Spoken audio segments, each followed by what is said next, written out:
इमरान खान की रिहाई और सजाएं खत्म करने के हवाले से आज से केस की समाअत खत्म हो चुकी है। सलमान सफदर साहब बाहर आ चुके हैं। जी सलमान सफदर साहब, आज क्या खुशखबरी है पीटीआई कारकुनान सपोर्टर्स के लिए? क्या कुछ खबरें अदालत पे आज हुआ है? सुना है बड़ी आज खुशगवार समाअत हुई है, आपने कुछ वीडियोस भी चलाई है वहां पर।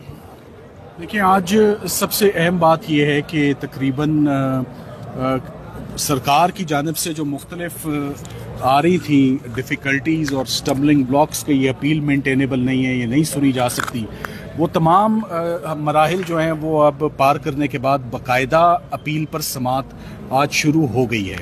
और उस अपील में आज बहुत कुछ पढ़ा गया, बहुत एविडेंस सामने रखा गया, FIR पढ़ी गई, चलान पढ़ा गया, इमरान खान साहब की तकरीर पढ़ी गई, शाह महमूद कुरैशी साहब की तकरीर पढ़ी गई।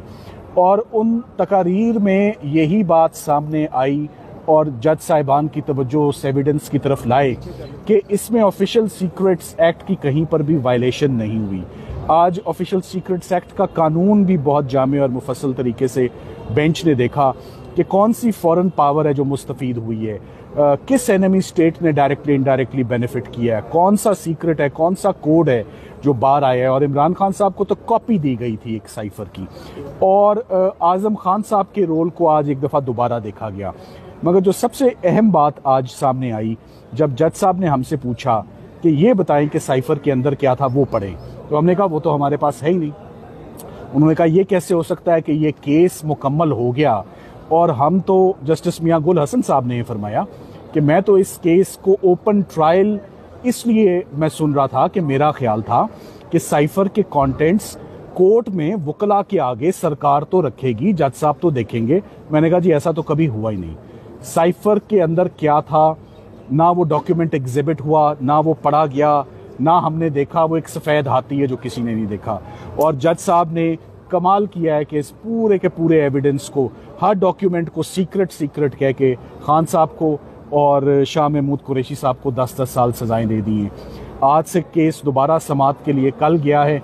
कल जितने गवाहान फॉरेन ऑफिस के हैं और जितने गवाहान FIA के हैं और आज़म खान साहब जिनकी स्टेटमेंट 164 की रिकॉर्ड हुई, जो जिनकी असल जिम्मेदारी थी साइफर लेना रिसीव करना, he was the guardian and custodian of cipher document, ये तमाम चीज़ें कल एविडेंस में पढ़ी जाएंगी। और हम उम्मीद करते हैं कि 2 दिनों के अंदर साइफर की अपील मुकम्मल होके तो इस पर इंशाल्लाह कोई फैसला आएगा। तो क्या सलमान सफदर साहब आप रमज़ान के अंदर खान साहब की रिहाई देख रहे हैं? देखिए, जिस तेज़ी से 2-3 ट्रायल्स कंक्लूड हुए थे, गालिबन 5 दिन के अंदर 3 ट्रायल्स हो गए थे। मेरा ख्याल है कि अगर यही 5 दिन हमें आज चलें, यहीं पर हम रिक्वेस्ट कर देते हैं चीफ जस्टिस साहब से, अगर यही 5 दिन हमें इस्लामाबाद हाई कोर्ट में लगातार मिल जाएं, हम अदालत का वक्त नहीं वेस्ट करेंगे, 1.5 घंटा रोज़ाना मिल जाए, तो मैं समझता हूँ कि 25 रमज़ान से पहले तमाम अपीलों में फैसला होगा और इमरान खान साहब बाइज्जत बरी होंगे। आज इमरान खान की जब स्पीच आपने वहाँ पर चलवाई तो उस पर जज साहब ने बड़े इंपॉर्टेंट रिमार्क्स दिए और कहा कि एक तो सियासी बयान है, तो इसको कितनी इंपॉर्टेंस देंगे इस रिमार्क्स को? देखें, आज के केस में 2 बहुत अहम चीज़ें थी जो चलान में पढ़ी गई। जब उन्होंने वो तकरीर पढ़ी जिस तकरीर की बुनियाद पर इमरान खान साहब को 10 साल सज़ा दी है कि आपने अवाम के साथ ये तमाम इन्फॉर्मेशन शेयर कर ली है, जब वो तकरीर जज साहब ने सुनी तो उन्होंने कहा इसमें तो ऐसी कोई चीज़ नहीं है जो शेयर हुई है, जो कम्युनिकेट हुई है, या इसमें ये तो एक पॉलिटिकल कंटेंट है, इसका ये तो पॉलिटिकल स्पीच है। ना शाह महमूद कुरैशी साहब ने कोई ऐसी बात बताई है, ना इमरान खान साहब ने ऐसी बात बताई है, तो किसने इसको इंटरप्रेट कर लिया? ये बात सुप्रीम कोर्ट में भी हुई। सुप्रीम कोर्ट में जब ये कंटेंट्स पढ़े गए ट्रांसक्रिप्ट के, तो तीनों जजेस ने मुत्तफिका तौर पे सुप्रीम कोर्ट में ये कहा कि इसमें तो कोई ऐसी चीज़ नहीं है जो बेनिफिट करे किसी फॉरेन पावर को, या इमरान खान साहब ने जो कम्युनिकेट किया हो। कुछ कम्युनिकेट नहीं हुआ, बल्कि ये भी नहीं पता कि जो उनके हाथ में चीज़ थी, आया उसका साइफर से कोई ताल्लुक भी था या नहीं था। एक ख़त की बात हुई जो कि आज जज साहब ने कहा ये तो साइफर भी नहीं है, ये तो किसी कॉपी की बात हो रही है। सो किस्सा मुख्तसर, सरकार का बहुत हद तक केस आज एक्सपोज हो चुका है। अभी बहुत थोड़ा सा केस पढ़ा गया है, अभी सिर्फ FIR पढ़ी गई है, चार्ज पढ़ा गया है, कानून पढ़ा गया है, और बहुत ज़्यादा शॉकिंग बातें सामने आई हैं। आज से एविडेंस कल पे गया है। हम उम्मीद करते हैं कि कल मैं अपने आर्ग्यूमेंट्स को कंक्लूड करके फॉर्मुलेट कर दूंगा, बहस कंक्लूड होके फिर सरकार ने जो अपने पॉइंट्स लेने, अपना केस एक्सप्लेन करने या संभालने के लिए वो अपना मौका ले। मैं एंड में आपको ये ज़रूर कहना चाहूँगा कि कितनी अजीब बात है कि इमरान खान साहब के ऊपर इल्ज़ाम ये है कि आपने एक सीक्रेट चीज़ आवाम को दे दी और अदालत में वो सीक्रेट चीज़ लाई ही नहीं गई क्योंकि आवाम को पता चल जाएगी, या आवाम और मीडिया उस ट्रायल में एंटर ही नहीं हो सके। अगर ये चीज़ ऑलरेडी आवाम और मीडिया के नोटिस में थी और सबको पता है कि इमरान खान ने क्या किया, तो फिर ये सीक्रेट ट्रायल क्यों, और ये इस डॉक्यूमेंट को सीक्रेट डॉक्यूमेंट क्यों कहा जा रहा है? सीक्रेट डॉक्यूमेंट तो चले हो सकता है, वो एग्जिबिट ही नहीं हुआ, तो अगर वो एग्जिबिट ही नहीं हुआ तो वो सरकार के केस का हिस्सा ही नहीं है, वो इस्तगासे का हिस्सा ही नहीं है।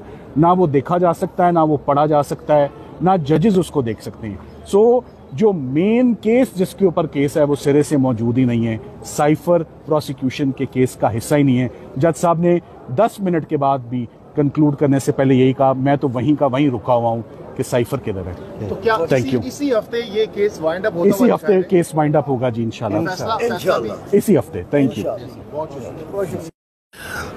जी। इस वक्त पीटीआई और इमरान खान के हवाले से बड़ी खुशखबरी आ रही है। शेर अफजल मरवत साहब बाहर आ चुके हैं। शेर अफजल मरवत साहब बहुत खुश नजर आ रहे हैं। आज बड़ी इंटरेस्टिंग समात हुई है, क्या कुछ अंदर हुआ, क्या खुशखबरी है? पीटीआई हमारी तरफ से दलाइल हो गए हैं, हमारी तरफ से आर्गुमेंट्स हो गए हैं साइफर केस में, और कल जो है इंशाल्लाह उम्मीद है कि दूसरी साइड से खत्म होकर कल ही शायद ऑर्डर हो जाए साइफर केस में। तो उम्मीद है कि कल तक ये साइफर जो है ठिकाने लग जाएगा। हामिद रजा साहब, आप क्या समझते हैं आज की समाअत के बारे में? देखिए, हुकूमत के पास कहने के लिए कुछ नहीं है। हम डे फर्स्ट एक ही बात कह रहे हैं। पहले आप कहते थे साइफर था नहीं, फिर आपने कहा साइफर है, अब आप साइफर के हवाले से कोई बात भी नहीं कर पा रहे। तो there is no case basically. ये तो हम तो समझते हैं उस वक्त से लेके अब तक वक्त का ज़ाया, और खान को तो सिर्फ नाजायज वो उसको निशाना बनाया जाए, विक्टिमाइज किया जा रहा है पोलिटिकली। मीटिंग का जिक्र हुआ बार बार, जबकि प्रोसिक्यूशन को डॉक्यूमेंट पेश नहीं कर सकी कि उस मीटिंग के अंदर साजिश हुई है। आप क्या कहेंगे कि उस मीटिंग का बयानिया सारा साइफर के ऊपर जो खड़ा था वो सारा खत्म हो गया? प्रोसिक्यूशन वालों का तो जो दिल करता है रात को बैठ के बना लेते हैं, सुबह बयान दे देते हैं, एविडेंस होता नहीं है।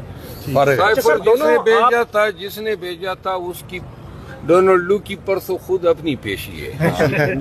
इंशाल्लाह जिन्होंने साइफर बनाया, जिन्होंने भेजा, जिन्होंने साइफर की बुनियाद पे इस मुल्क में खिलवाड़ खेला, अल्लाह ताला जो है उन तमाम को निशान इबरत बना दे।